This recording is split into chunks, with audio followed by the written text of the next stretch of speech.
Hello Year 11 and Year 11 parents. For my part of the Year 11 forum, I want to talk to you about the importance of revision and planning your revision really carefully.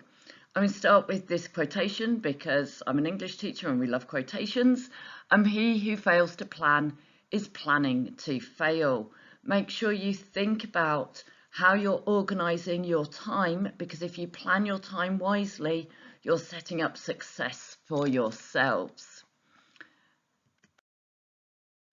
When I think about revision and when I think about the time that's leading up to exams, I like to think of it as a combination of revision, going over things, and also exam preparation, making sure you are match fit for the exam, making sure that you are absolutely at your best when you get to those exams.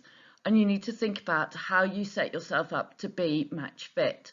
And a lot of that is a lot of work that's repetition and practice and making sure you are absolutely ready for your exams in all your different subjects. So when you're working out how you're going to go about your revision, it's really important that you make yourself a clear revision plan. There's no good saying, oh, well, I think I fancy doing a bit of science tonight and I'm just going to open the textbook and I'm going to go to this page, because that might not be the thing that you actually really need to focus on. You need to have a clear plan outlining when you're going to revise each subject, and you need to take several things into account. You need to think about, whilst you're still at school, how's the revision going to fit in around all your school commitments? What are you going to need to do excuse me, in the normal day, as well as fitting in some revision? What are your strengths and weaknesses? There's not a lot of point spending a long time revising, preparing something that you're already good at. Those things that you find trickier, the things that are your weaknesses, they probably need to be given a little bit more time in your revision planning. You also need to think about how you build in breaks. You know, it's not good for you to be spending your whole time trying to do schoolwork and revision. You need to have time when you go away and do something else as well. Now at school we offer our whole programme of session 6 is to help you and to help support you with your revising. But this is the icing on the cake. It's not the cake itself. The cake itself is the knowledge and the time that you put in. Even an hour a week, sort of 3 nights a week, 3 hours a week in school in session 6 is not going to be enough revision for you. So yes, do take advantage of session 6. It's designed to help you, but remember, it is the icing on the cake. It's not the cake. It's not the bulk of your revision. When you're on school holidays, or when it comes to the summer and you're on study leave, you can use your school timetable to help you prepare your day and your revision time. You'll notice that your school timetable is divided up to have a set amount of chunks of each subject, and if you followed that through, you'd have a balance of the same chunks of each subject in your own revision programme. It also helps you to break up the day, to put in breaks and to go through a variety of subjects during the course of the day.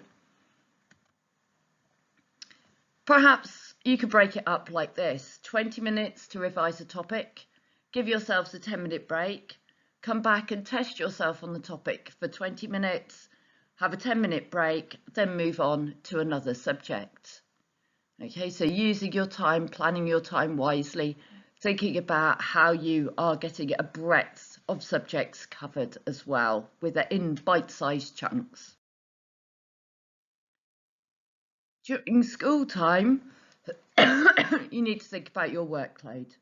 You need to think about what are your strengths and weaknesses, and you can use timetabling apps and websites like getrevising.co.uk to help you plan out when you're going to revise what, when, and make sure you think about the different topics that you need to revise and you spread those topics out through your revision plan as well. Okay, so here's some examples of how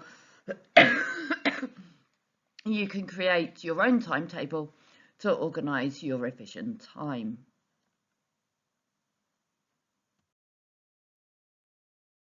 Okay, so now some subject specifics. We often hear this: you can't revise for English language, it's just reading and writing. Well, this is a big myth. Like I said to you at the beginning, exam revision and exam preparation are closely related things, and actually you can revise for English because you can practice the skills of English, and there are all sorts of ways that you can. This comes from the English Language Examiner's report the last time a national exam was sat. And it's really interesting to just take note of some of the things that you can do from this to help yourselves. What characterised the best responses was the ability to engage with big ideas: politics, economics, gender, aesthetics, class, morality, psychology, even philosophy. Students who were confident and familiar with these ideas were able to frame their own perspectives in this larger context and thereby enhance the quality of their argument. These are the same big ideas that support responses to the reading questions, and it's clear that providing students with opportunities to encounter and explore these brings benefits not just across this paper, but across the entire suite of English assessments. Okay, so part of what you can do to help yourselves revise is to make yourself aware of the big ideas. So things like reading the newspaper, engaging in debate, finding out about all sorts of topics will help you prepare for your English. For English language, newspapers are a really good source of revision material. High quality press, you know, we're talking not the tabloids here, but we're talking the broadsheet newspapers. Reading the articles gets a breadth of understanding of the world around you, but also considering how the language works in them. General reading, reading a novel, reading for pleasure. Those who read succeed. You know, read for yourselves, read things that you enjoy. That will help you prepare for your English exams. In terms of English literature, you can use audiobooks. Get an audible download of the set texts, listen to those.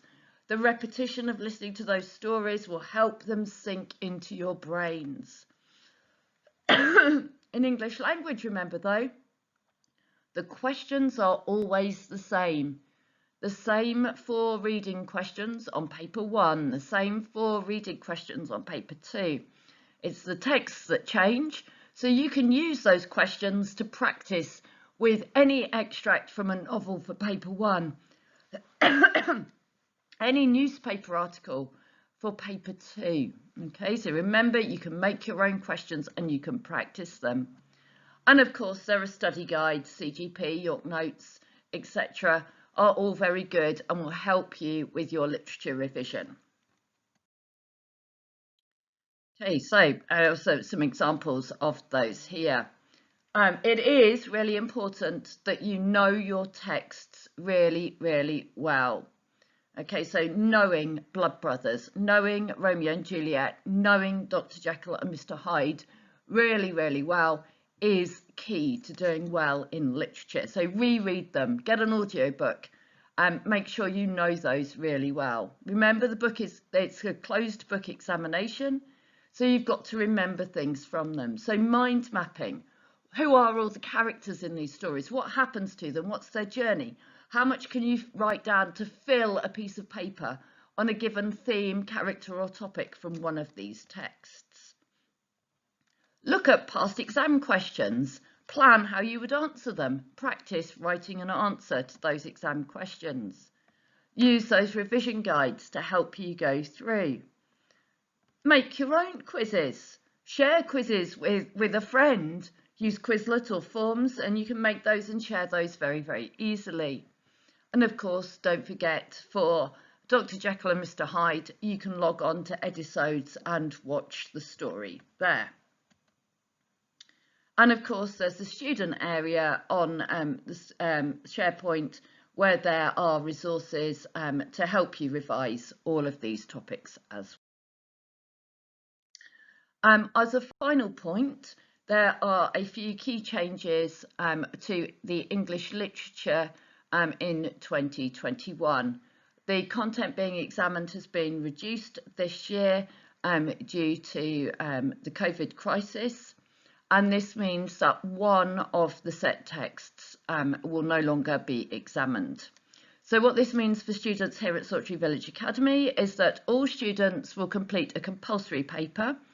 They will answer on Romeo and Juliet, which is their set text, and unseen poetry. So that is poetry that they haven't seen before, or they won't have been they won't have been taught those poems. It's a skills question to do in the examination.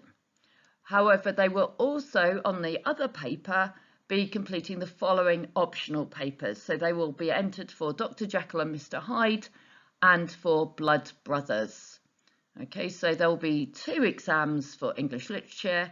There'll be the optional papers, Dr. Jekyll and Mr. Hyde and Blood Brothers, comprising 1 exam, and then a second exam, which is Romeo and Juliet plus unseen poetry.